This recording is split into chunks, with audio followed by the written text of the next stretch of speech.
Today on Studio One, we'll tell you just how much money was spent on negative TV ads in this year's election. Also, we'll follow a woman who knows how to redecorate homes.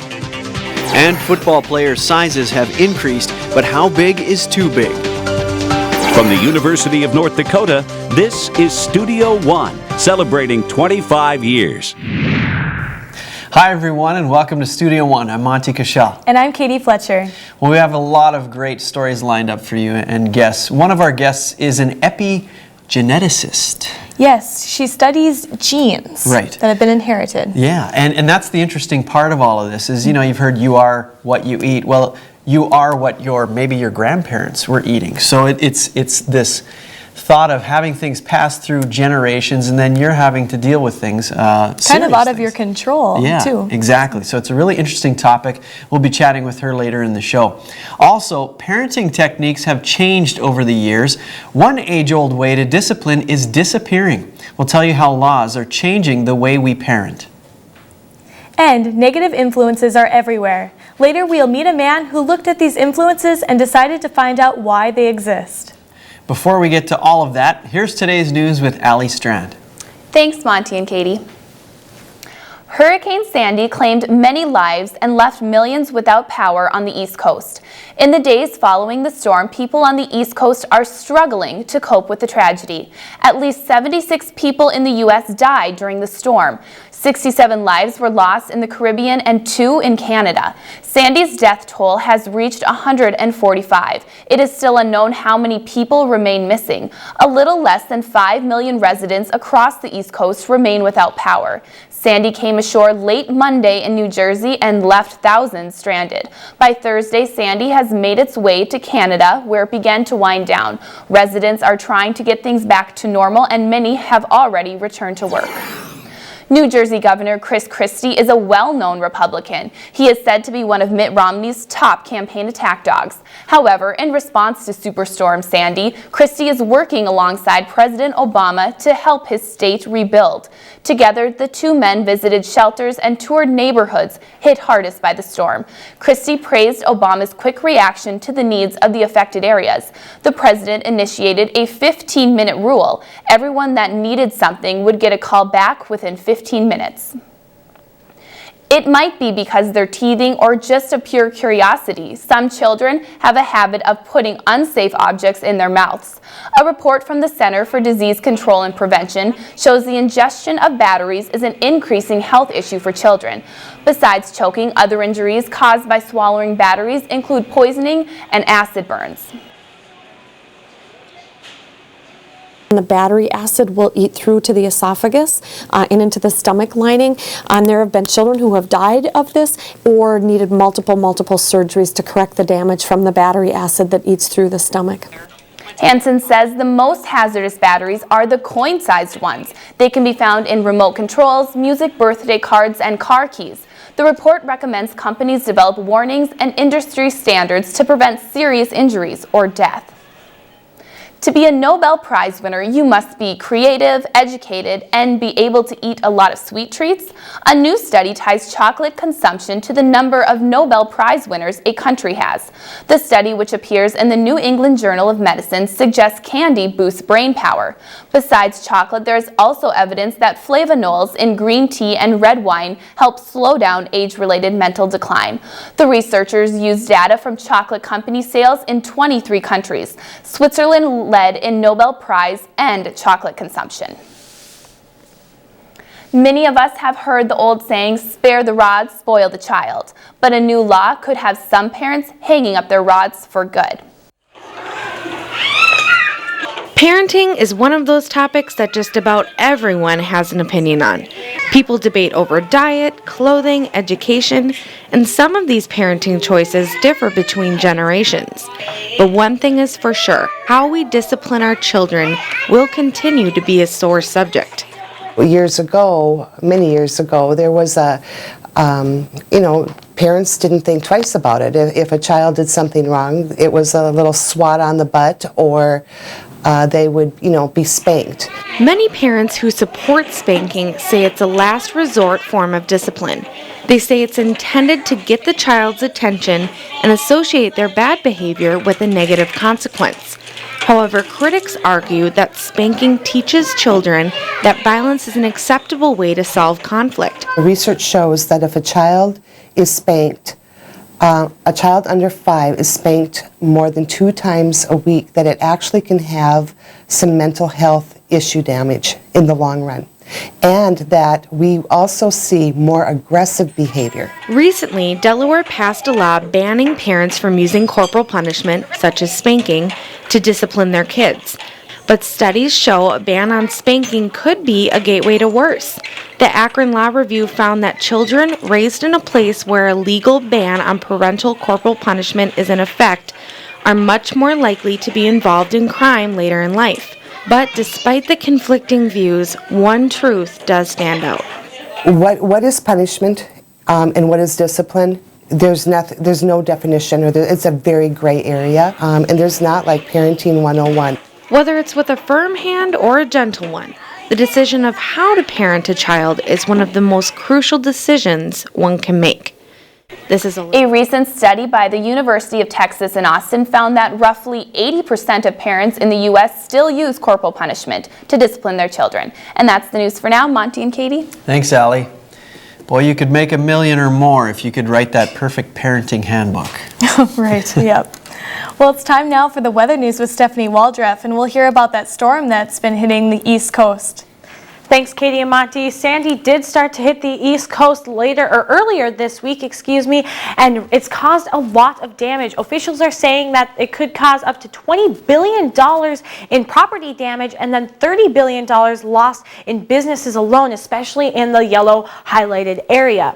Now, before the storm hit the United States, it was a hurricane, but then as the storm hit the coast, it did downgrade to a tropical storm, but it was still a very strong storm. At the peak of the storm, 80-mile-per-hour winds, but then it did downgrade a little bit to 60 miles per hour winds once it hit the coast, but still very strong. In some areas of the storm, almost 15 inches of rain fell in some areas, snow fell in some areas, and also a wintry mix. So a lot of different things happened with the storm. Another unusual thing about the storm was the size of it. It was a very large storm with people almost 200 miles away from the eye of it seeing the effects of Sandy.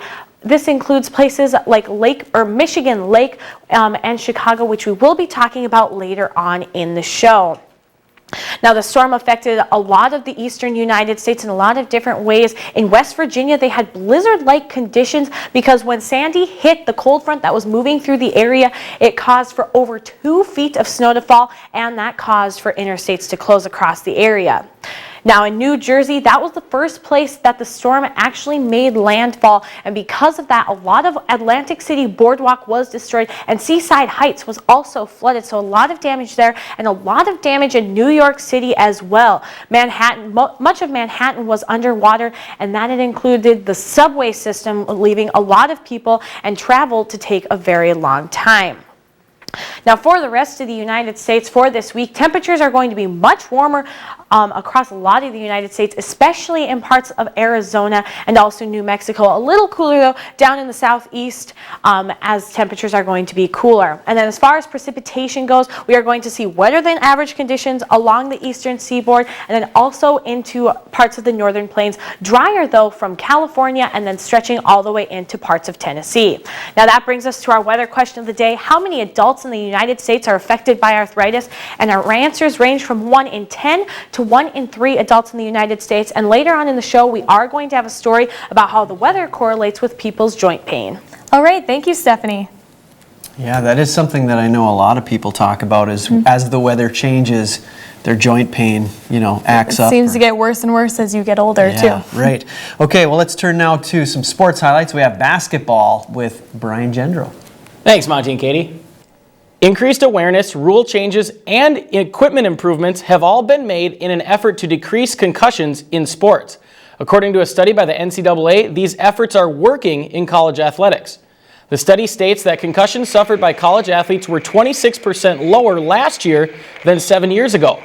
Doctors who work closest with the teams at the college level say they are pleased with the increased attention head injuries have received as of late.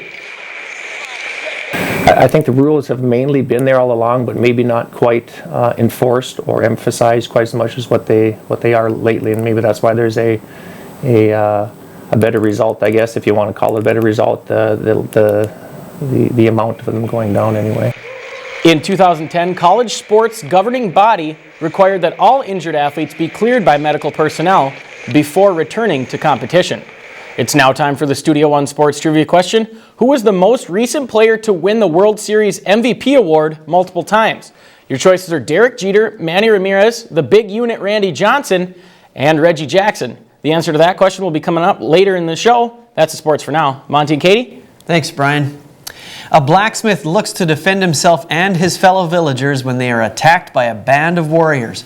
The warriors on the hunt for gold in China in the new movie The Man with the Iron Fist, starring Russell Crowe. We'll preview that film. Also, sex, drugs, and rock and roll are 3 words that have been grouped together for years. Next, we'll meet a man who researches the connection they all have with the brain.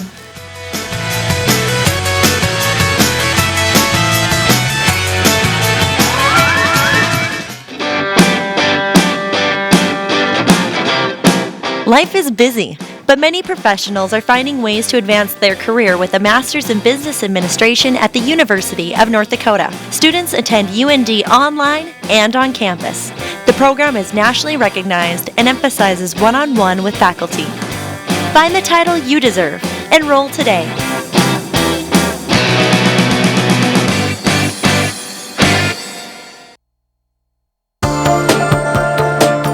At the University of North Dakota College of Engineering and Mines, classes have real-life application. Mentors guide students. Our work improves quality of life by answering tough questions with creativity and innovation. The University of North Dakota College of Engineering and Mines, training tomorrow's engineering and geology experts today.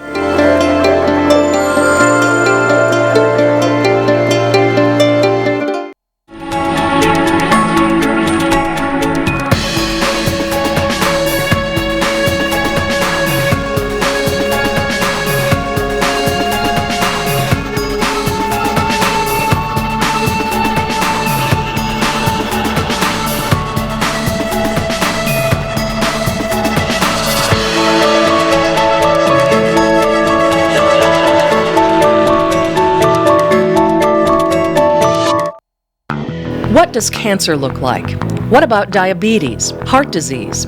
Medical laboratory professionals are a vital link in the treatment of disease and maintenance of health.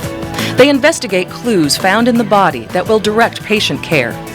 The University of North Dakota's laboratory science programs are some of the most innovative, far-reaching, fully accredited programs in the nation. The UND School of Medicine and Health Sciences can help you become one of the few who see beneath the surface. This scene is familiar, but you and your friends are at risk. 1 in 3 Americans will die from heart disease or stroke. Think about it, 1 in 3. Every day, more than 2,000 Americans die from cardiovascular disease. The Million Hearts Initiative works to prevent 1 million heart attacks and strokes. Understand the risks, get active, and reduce sodium and trans fats in your diet. It's a silent killer, but now is the time to take control of your health. Learn more about making a heart-healthy future. Awarded the overall excellence in cable TV by the Northwest Broadcast News Association, this is Studio One. Music therapy is a way to use music to help people with addictions and diseases. Our next guest studies how music can have both positive and negative influences. Music therapist Andrew Knight is here to talk about what he found. Thanks so much for coming on the show today. Thanks, Katie.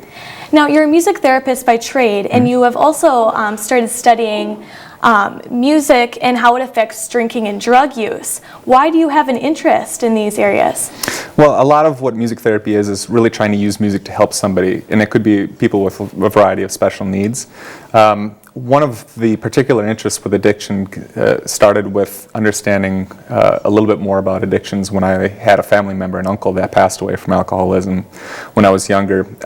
My cousin, who was his son, just spend a lot of time playing guitar to himself, and I was a drummer, and so we would get together and we'd, I think a lot of people recognize that music helps them get through tough times, but it's there for, jubilant times as well.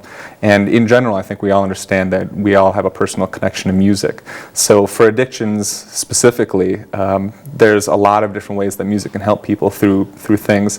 And I think a lot of people can identify with artists who have used music, and they put it in the lyrics that they're using, or some of the different ways that they're, if it's instrumental music too, they could be transmitting some emotions that maybe can't be said with words. And from this research that you've been doing, you've created this lecture entitled Sex, Drugs, and Rock and Roll, Music Therapy and the Super Stimulus. What is the message with this lecture? Well, the message about the super stimulus is that music is a really significant thing that changes, it functionally changes the way that our brains are wired. We call that a matter of neuroplasticity, the idea that the neurons in your brain have some plasticity that can change. But also other things that cause significant changes, sexual, emotion, sexual intimacy, drug use certainly, and music. And so I make the point that although all three of those things are really significant potential changers of the way that your brain operates, they also have side effects, but the side effects of music are very different than side effects from something like sex or drugs. Okay. And what are the components of the research that you've conducted? Well, some of the research that exists is more quantitative. So there's metrics about, very specific, like brain scans and those sorts of things, imagery of showing, wow, these are the brain parts that are actually changing when people are listening to music. It's the same thing. These are the brain parts that are changing during sexual arousal. Here are the brain parts that are changing, when somebody is addicted or when somebody is actually, intoxicated versus sober. And when you compare all those different brain parts, you sort of start going, wow, there's a lot in common here. And so I think when you start realizing how much in common those three different parts have, it was a matter of looking at a different aspect. So I was looking at more of a qualitative angle. And with qualitative angle, it's more understanding a phenomenon. So it was really difficult to do a lot more interviews, observations, and so that's what I did. I ended up interviewing several different people, including DJs, people who have experienced life, going to music concerts, being musicians themselves, going to clubs, and but also observing people who are at clubs and that sort of thing. So it's trying to understand a bigger phenomenon. And earlier you were talking, about how these have effects on the brain, and we actually have a graphic that is kind of showing, the difference between sober and intoxicated person. Can you kind of explain what's going on here? Yeah, when we have this new sort of neuroimaging technology, the idea that you can look and see what's happening into a brain real time, especially for the sober brain, for instance, you're seeing a lot different activation patterns than with the intoxicated brain. You almost see there's brain parts that are shut down, but it's very specific parts. And there's parts about how you're using your executive functioning, which is how you're making good judgments or bad judgments. And none of that is rocket science to anybody who understands the nature of alcohol, for instance, if we're just talking specifically about alcohol. But there is a certain aspect of what neuroscientists are starting to understand about how the brain works, what the effects of alcohol is on the brain specifically. But what's interesting to me as a music therapist is that there's a lot of neuroscientists and psychologists and cognitive scientists who are now also interested in what the brain looks like when music is happening, and what the commonality is these pleasure centers in the brain, usually with dopamine, which is one of these main sort of pleasure neurochemicals that's released when you do any of these three main things. And okay, as a music therapist, you use music to help people move away from addictions. But with this, music is almost connected to the addiction in a negative aspect. Can you kind of explain this problem?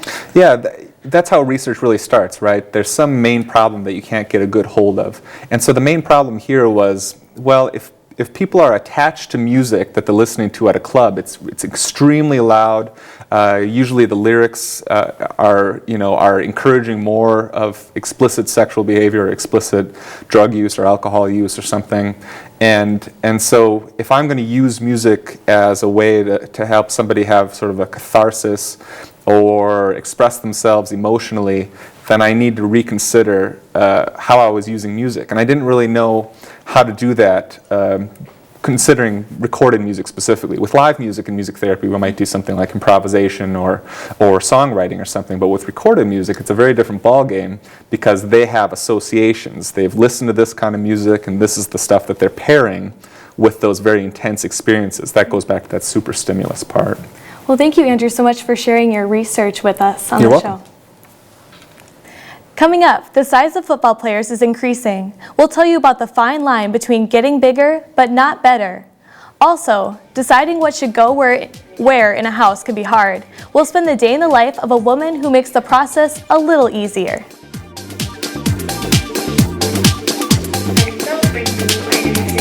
I'm Jess Amdahl, and I am a photographer at WISC in Madison, Wisconsin. I am a UND and Studio One alum, and I just wanted to wish you guys all congratulations on 25 great years. Studio One closed captioning is underwritten in part by Options, your disability information source.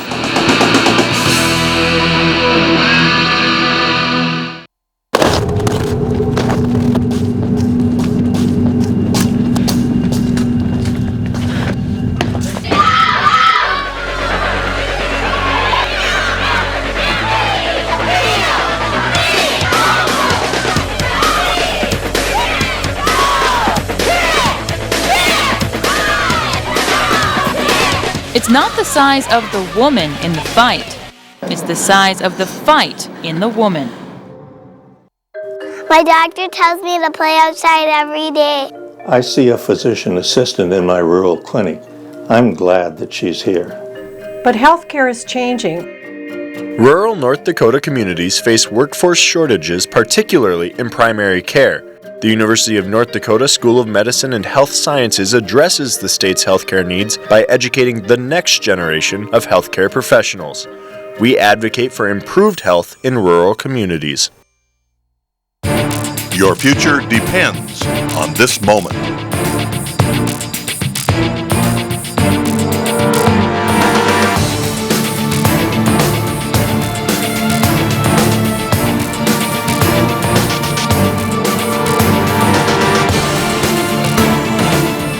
Take the path that leads to your future.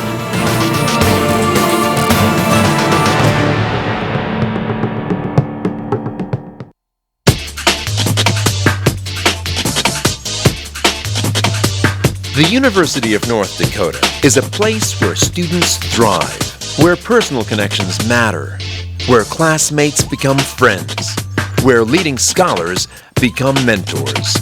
Experience our expertise. Creative, innovative, entrepreneurial, spirited. This is the University of North Dakota.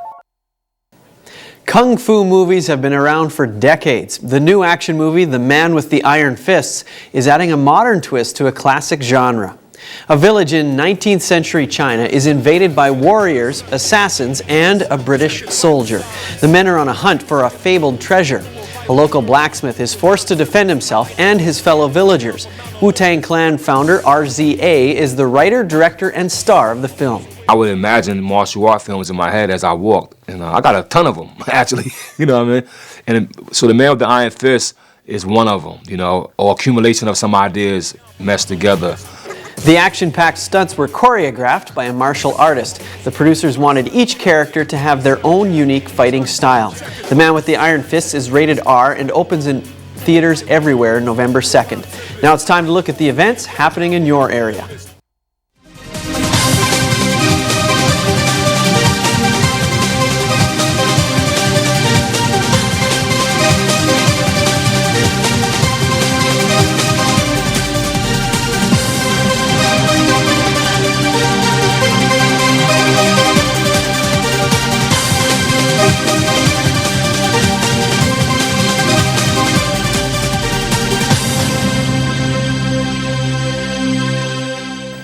When our surroundings are happy, calm, and comfortable, so are we. One woman brings new life into homes through her creative eye. All the world's a stage, but what if someone came in and staged your world? Pick your poison. Just think about this just for a second. What are your thoughts? Blank? Yeah. Okay. What do we got going on? The dumping ground. It's a dump? It's a dump? It's a dumping ground? Okay. Tamra Hennessy is an expert when it comes to thinking outside of that ordinary box most of us live in. I have to do a lot of listening first, which at times can be a little bit hard because I just want to sometimes just jump right in and grab something off the wall. Like a mirror here. When we got in our new house, I had a lot more to, decorate and really didn't at times have a clue what to do. But Tamra shares more than just her divine design skills with her clients. If I put this in my store, I could probably sell this for about $300. She owns a retail store that provides her clients an opportunity to sell their items.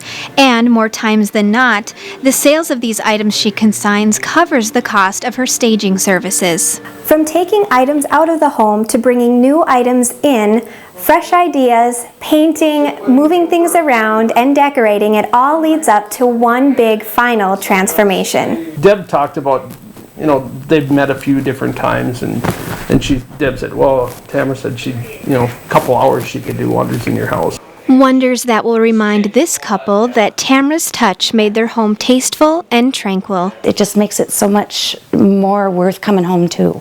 I'm Stephanie Shire reporting for Studio One. Tamara is also a certified personal property appraiser. She's able to tell someone what their collectibles are worth. Coming up, weather folklore has a traditional saying, aches and pains mean coming rains.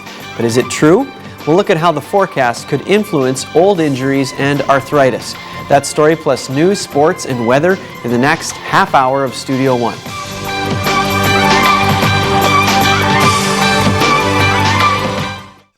Closed captioning for Studio One is underwritten in part by NDAD, helping others to help themselves.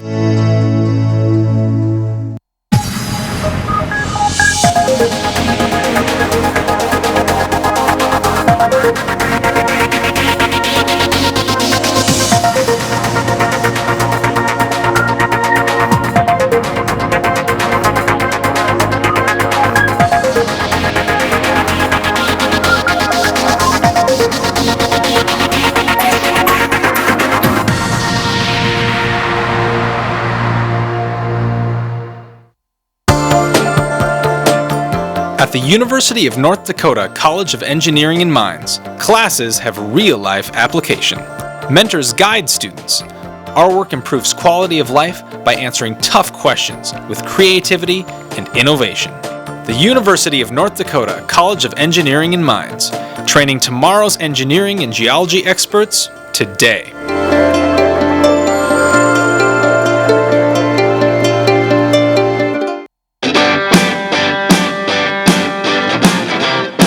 Life is busy, but many professionals are finding ways to advance their career with a Master's in Business Administration at the University of North Dakota. Students attend UND online and on campus. The program is nationally recognized and emphasizes one-on-one with faculty. Find the title you deserve. Enroll today.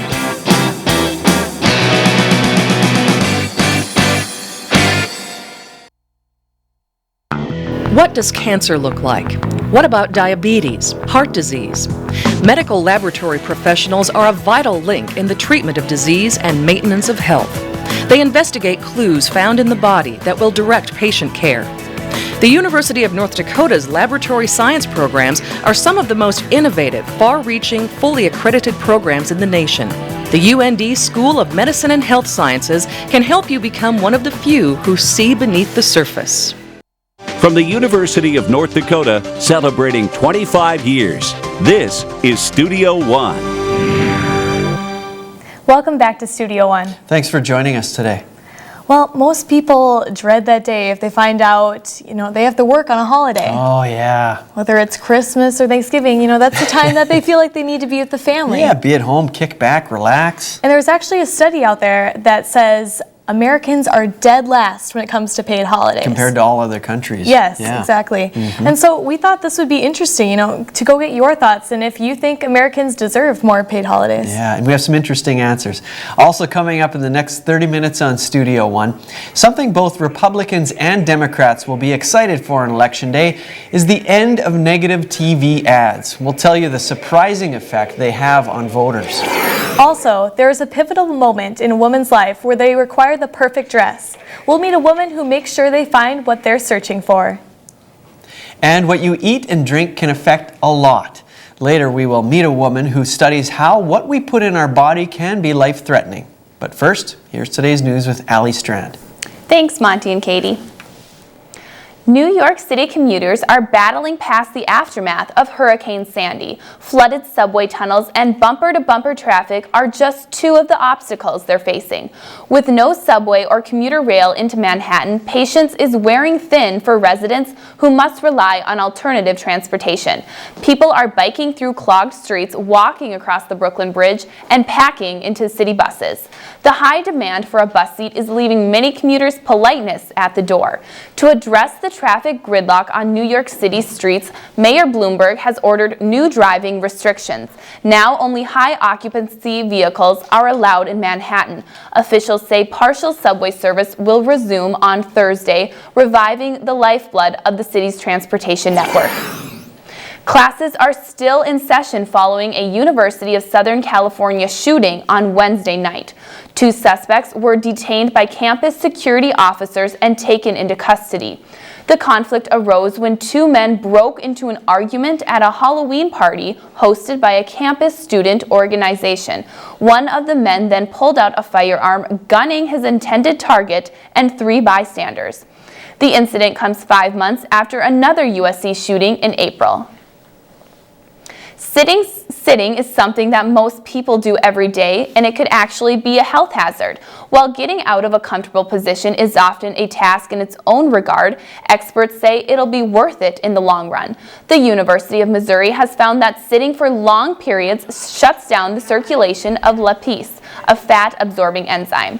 Workers who sit for most of the day are 54% more likely to suffer from heart attacks.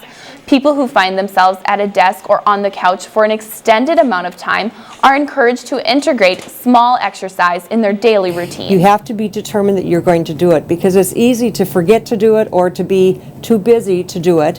And when you are most busy, that's when you need to take some breaks. Posture can factor in as well. Moen warns that people who use laptops can find themselves sitting in awkward positions that is also bad for your health. The use of electronic tracking devices is growing, but so are the concerns of many students and parents. A Texas high school has taken the initiative of putting a tracking chip in student IDs to track attendance. After losing $2 million a year from the state because of poor attendance, the school district turned to technology to improve the numbers. Some students and parents are opposed to the new badge and refuse to wear it. They say it is an issue of privacy rights. As Election Day rapidly approaches, anticipation is in the air, not only to find out whom the president will be, but also to put an end to all the political campaigns. Political campaign ads are flooding our televisions, radios, computers, and even our phones. An analysis by Kantar Media found that almost $1 billion has been spent on TV advertisements since the beginning of the campaign. Roughly 3/4 of those ads portrayed negative messages. They work.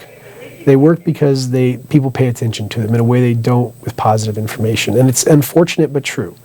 Even though these negative ads show to have an effect on the polls, many voters have their own opinions. It's a shame that they feel like they have to waste that much money getting into an office and keeping it. I'm going to be so glad when they're all over.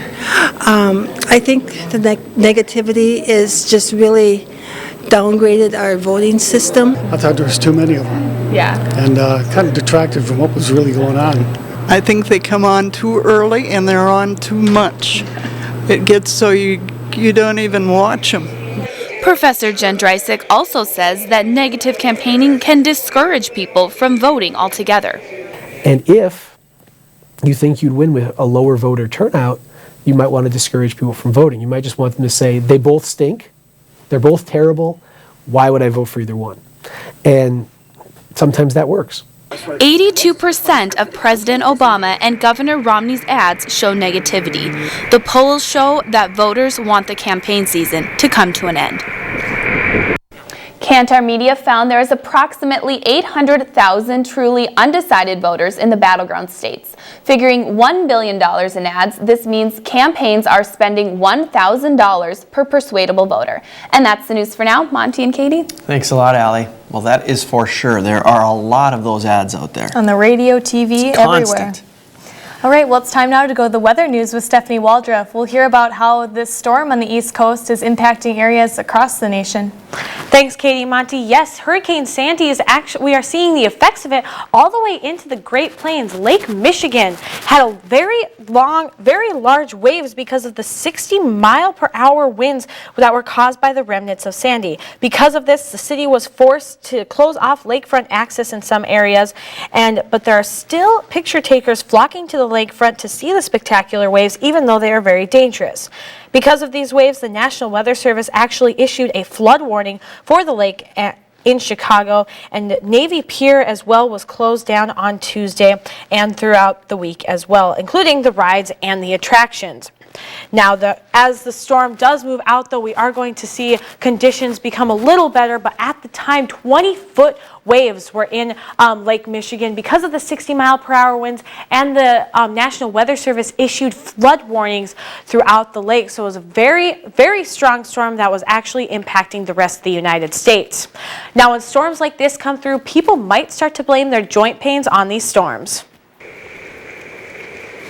The weather changes daily and has different effects on everything and everyone. Different pressure systems seem to have one of the biggest impacts on daily weather. Yeah, typically with low pressure you usually find stormy weather conditions. So the winds are blowing rather strong. You'll also see clouds and precipitation. With high pressure you're talking about sunny skies, no clouds, generally really good weather conditions. These pressure systems affect our plans, our moods, and some say our pain. In your joints, those tissues and also fluids around your joints tend to expand and contract with pressure. As you have an increase in pressure, you should see a contraction in some of those tissues, those soft tissues, and also in those fluids. And conversely, if you have low pressure, when there's low pressure, you should see an expansion of those tissues and also those fluids. With the weather changing daily, along with our body aches and pains, it brings up the question as to whether or not they have anything to do with each other. Old wives' tales say yes, where studies are indifferent. They've taken people that have rheumatoid arthritis and they asked them when they feel pain. They didn't tell them about the changes in pressure. And they've noted that there's really not much correlation between changes in pressure and aches and pains. While low pressure equals pain for some, meteorologists still won't look to people's joints for their forecast. Assistant Professor Fred Reamer also said that people could blame their aches on the weather because usually people get in a worse mood as the weather gets worse as well. That brings us to our weather question of the day about how many adults in the United States are affected by arthritis, and the correct answer is 1 in every 5 adults in the United States, and the most common type of arthritis is rheumatoid arthritis. All right, thanks, Stephanie, for that weather information. I don't know, my grandmother might have take issue with those researchers. Well, I'm sure mine does as well. All right, well, let's turn one last time to Brian Gendro for sports. Thanks, Monty and Katie. When it comes to college and pro football ranks, thin is no longer in. A look at the past and present of this sport shows an increase in player size. The men in the trenches, also known as the linemen, have been becoming larger for the past 30 years. They are now pushing the limits of size while maintaining athleticism. Mike Manassa played linebacker at the University of North Dakota and is in his 9th season coaching at his alma mater. He has been able to see these changes firsthand. The biggest surprise for me, though, in my playing career and coaching career, not only has the size gotten bigger, but the athleticism has stayed the same, or in some regards gotten better. It's very, very impressive now to watch some of these big offensive linemen, how athletic they are. College and the pros have both seen this influx of girth to their games. The NFL archives show the size of offensive tackles has increased from 6'4" and 264 pounds in 1980 to 6'6" and 314 pounds in today's game. These athletes have been pushing the limits and the scales while still maintaining supreme athleticism. Last year in a workout, USC left tackle Matt Khalil, now a Minnesota Viking, ran the 40-yard dash in 4.99 seconds at 306 pounds. Sure makes it exciting, makes it very, very challenging as coaches on how and where you use these great athletes with great size. As these men continue to increase in size, some might wonder if it will hurt the sport that America loves. I don't think it's going to be that far away to see a 7-foot offensive lineman and a 400-pound guy that can run and be as athletic as everybody else. Coach Manassa thinks the bigger, the better. I'm Taylor Braith reporting for Studio One. The linemen aren't the only players getting larger in stature. Tight ends, linebackers, and wide receivers have all seen an increase in size.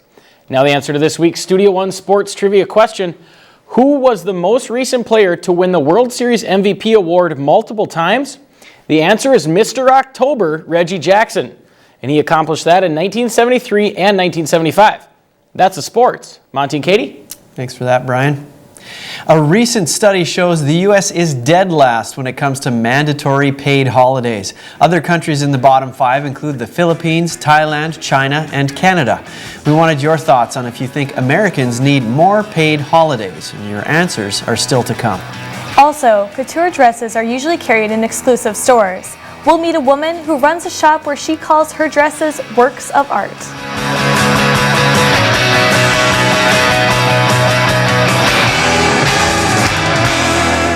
This scene is familiar, but you and your friends are at risk. 1 in 3 Americans will die from heart disease or stroke. Think about it, 1 in 3.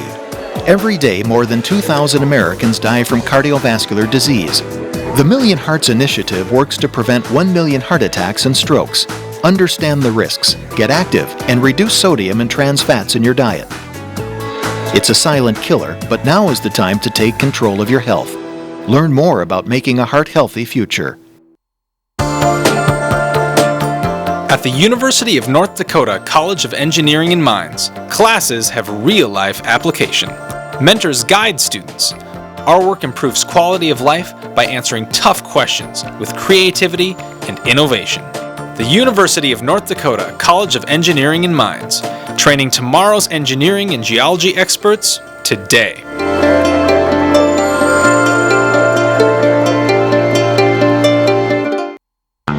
What does cancer look like? What about diabetes, heart disease? Medical laboratory professionals are a vital link in the treatment of disease and maintenance of health. They investigate clues found in the body that will direct patient care. The University of North Dakota's laboratory science programs are some of the most innovative, far-reaching, fully accredited programs in the nation. The UND School of Medicine and Health Sciences can help you become one of the few who see beneath the surface. Most people don't know what it's like to be an entrepreneur. My time clock is around the clock. My ideas are fresh, but they need research and development. My business plan includes marketing strategies, legal documents, and a budget. My startup became possible through mentorship, hands-on experience, and learning from experts in the field. The Center for Innovation has contributed to more than 400 University of North Dakota student startups. Come with an idea. Leave with a business. Celebrating 25 years. You're watching Studio One from the University of North Dakota in Grand Forks. Weddings are glamorized by TV shows such as Say Yes to the Dress and Platinum Weddings. One woman is helping brides step into high fashion before they say I do. When making that special trip down the aisle, every girl envisions that dream dress. It's the biggest day of their life. They're looking for the dress that makes them feel like that bride. Katie Norby is a fashion stylist and works front and center to help brides pick out that dream garment. I like working with people and working with them one-on-one to really make their vision of what they want come to life. When it comes to helping girls decide between a mermaid or trumpet style gown, Katie relies on a sixth sense. A lot of it's just kind of intuition and instinct. Like me picking the dresses I pick in the store is just my fashion taste. It's her own expertise as a stylist that influences what kinds of dresses are on the racks. They're more high fashion. They still have the traditional edges to them, but it's unique dresses. They're more like pieces of art to me than just your typical, wedding dress. According to the U.S. Census, nearly $50 billion are spent annually on weddings alone. Not chunk change when it comes to bouquets and ball gowns.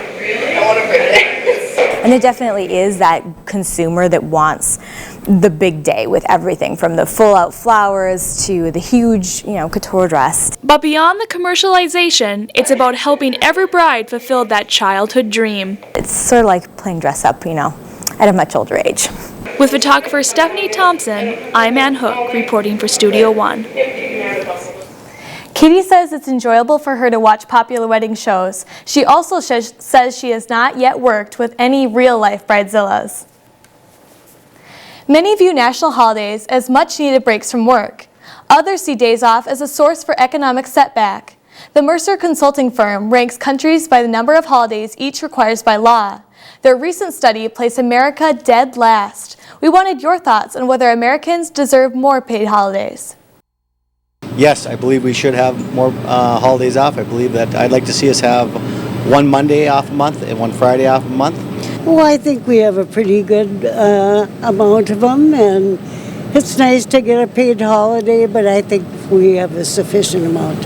I don't know. I've never really had a complaint, but hearing that they have more like in other countries, I think it'd be good if we had more here. But it'd be nice to have more holidays, having more days off from work, like for when the kids have breaks from school. Unfortunately, for people like me who work construction, if I had all the holidays off that I wanted, nothing would get done. I don't think it would hurt because people work a lot of long hours. Some people have 2 jobs, 3 jobs. I think they just need a little more time. A comment from our Facebook page from Rochester, Minnesota. Jennifer says, I don't care about holidays. Talk about paid maternity and paternity leave. That is a huge quality of life issue that is largely ignored. Eileen from Fisher, Minnesota says, personally, I think we have plenty of paid holidays. Sometimes it gets a little ridiculous. Still to come, what your grandmother did to take care of herself may be affecting you now. Next, we'll meet a woman who studies how.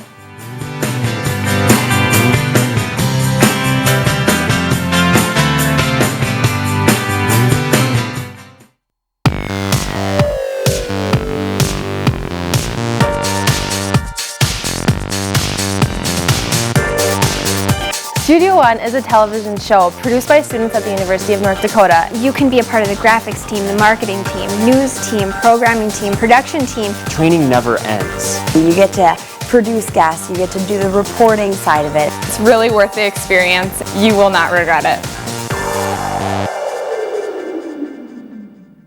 This scene is familiar, but you and your friends are at risk. 1 in 3 Americans will die from heart disease or stroke. Think about it. 1 in 3. Every day, more than 2,000 Americans die from cardiovascular disease. The Million Hearts Initiative works to prevent 1 million heart attacks and strokes. Understand the risks, get active, and reduce sodium and trans fats in your diet. It's a silent killer, but now is the time to take control of your health. Learn more about making a heart-healthy future. My doctor tells me to play outside every day. I see a physician assistant in my rural clinic. I'm glad that she's here. But healthcare is changing. Rural North Dakota communities face workforce shortages, particularly in primary care. The University of North Dakota School of Medicine and Health Sciences addresses the state's healthcare needs by educating the next generation of healthcare professionals. We advocate for improved health in rural communities.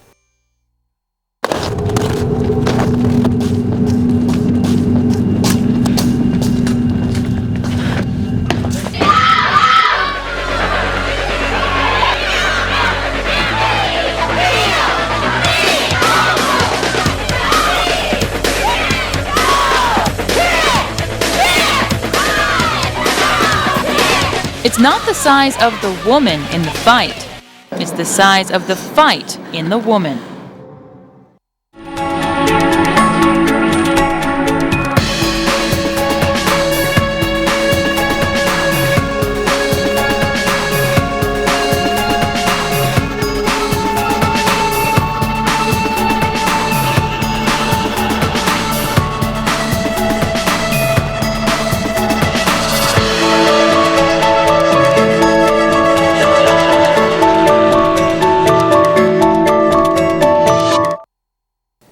Epigenetics defines how genes and outside factors make us who we are. What our grandmother did to take care of herself may affect you. Epigeneticist Joyce Ohm is here to tell us how. Thanks for coming on the show today. Thank you for having me. Well, I tried to sum up what epigenetics was, but what do you tell people when they say, what do you do? Well, the best explanation we have for the field of epigenetics is actually if you look in a mirror. So the DNA in all of your cells is exactly the same, and yet we're able to develop from a single fertilized egg into the person that you see in front of you. And epigenetics is the main tool by which cells do that. It's how we package away that DNA. It's how we decide what genes to turn on and what genes to turn off that we might need as we go through life. Okay, and how did you fall into this? Were you, as a young child, go, I want to study epigenetics? I don't think anybody knew what epigenetics was way back then.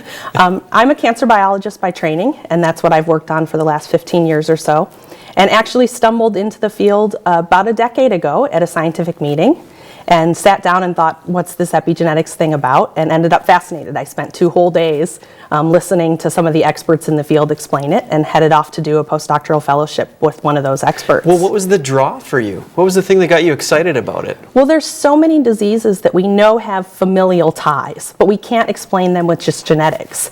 Obesity, cancer, neurodegenerative diseases like Alzheimer's disease. We know these run in families. We know diabetes runs in families, but we don't have genes that can completely explain those away. There has to be something in the environment that is playing an important role in whether those diseases are actually come to fruition or not. Okay, and you research this. How do you research it?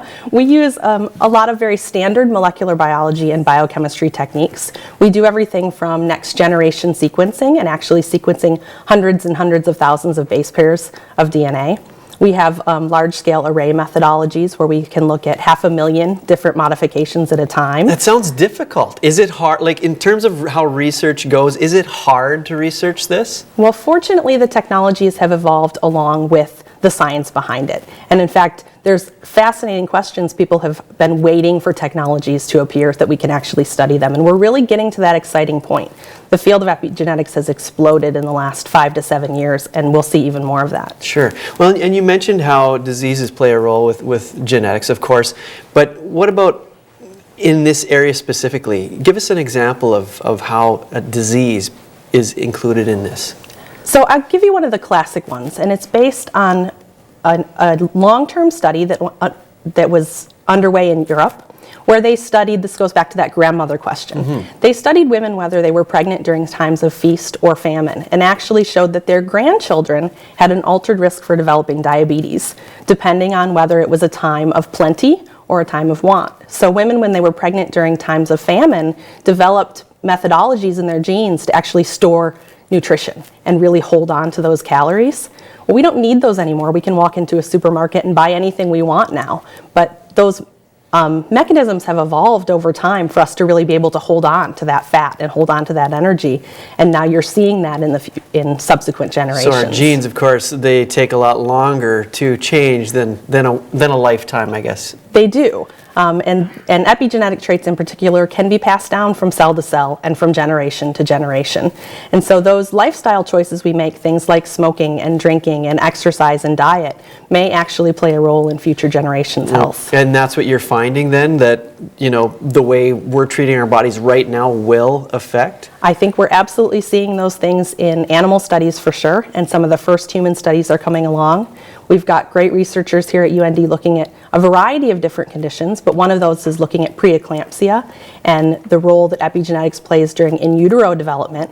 And they've shown that actually offspring can have an increased risk of cardiovascular disease and heart disease later on in life, and those risk factors are being passed down from generation So as you're going through this research, finding these things, are you saying in your head, boy, I should do certain things to make it better in the future? People ask that a lot. I think we have learned that we probably do have some responsibility to our epigenome. You're born with the genes that you're born with, but we do have some responsibility for the rest.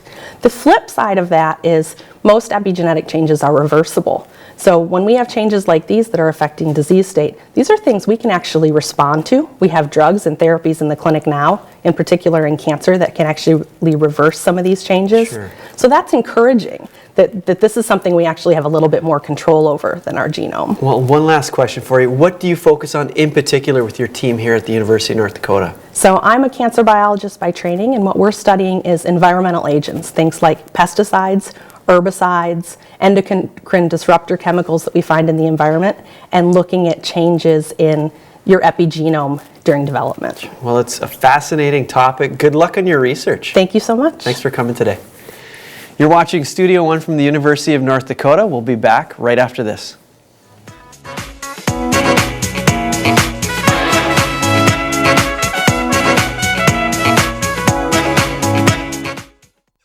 Closed captioning for Studio One is underwritten in part by NDAD, helping others to help themselves.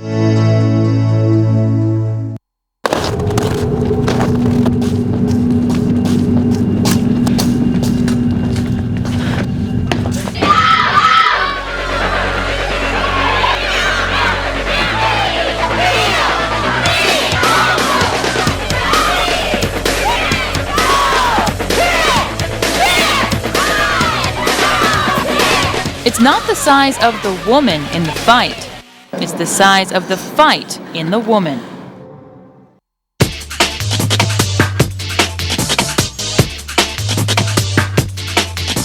The University of North Dakota is a place where students thrive, where they learn from leading experts, share in discoveries and create knowledge. Experience our expertise. Creative, innovative, entrepreneurial, spirited. This is the University of North Dakota. Your future depends on this moment.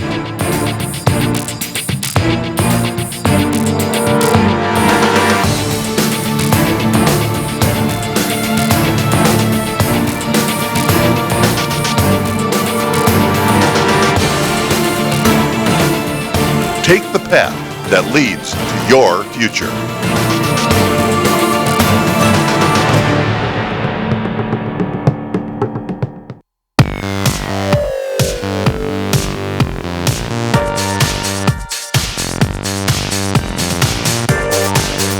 Studio One is a television show produced by students at the University of North Dakota. You can be a part of the graphics team, the marketing team, news team, programming team, production team. Training never ends. You get to produce guests, you get to do the reporting side of it. It's really worth the experience. You will not regret it.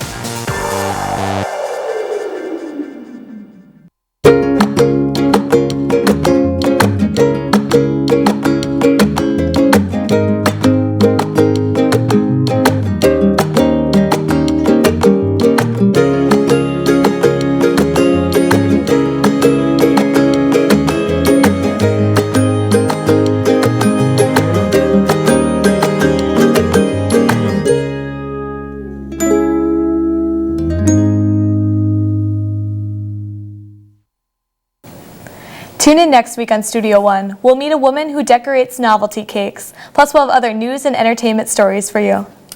I don't know about you, but after talking to Joyce about epigenetics, I just feel like I need... Cakes maybe shouldn't be on the menu. Right, no cakes on the menu. We gotta eat healthy, but no, we gotta have the sweets every once in a while too. We'll look forward to that. Also, we're gonna leave you now with some fall scenery. Enjoy it. From all of us here at Studio One, have a great week.